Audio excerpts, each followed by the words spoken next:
আসসালামু আলাইকুম ভাই বোনেরা। আজকে আমরা দেখবো একটি মোবাইলে কিভাবে দুটি ইউটিউব চ্যানেল খুলতে হয়।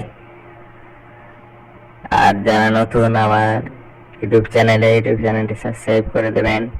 চলুন আমরা দেখে আসি। আমরা ইউটিউবে যাব, এবার কোনাতে প্রোফাইল যেখানে থাকবে নিচের কোনায় মানে ক্লিক করব। এরপর উপরে যেখানে সুইচ এখন থাকবে ওখানে ক্লিক করব। এরপর আমাদের জিমেল আইডি গুলো আসবে, জিমেল আইডির উপর ক্লিক করলে অ্যাকাউন্ট খোলা হয়ে যাবে। আমার যেহেতু অ্যাকাউন্ট খোলা আছে এই জন্য আমি আর অ্যাকাউন্ট খুলবো না। আপনারা ক্লিক করলে আপনাদের অ্যাকাউন্ট খোলা হয়ে যাবে। ভিডিওটি ভালো লাগলে একটি লাইক ও একটি সুন্দর কমেন্ট করুন।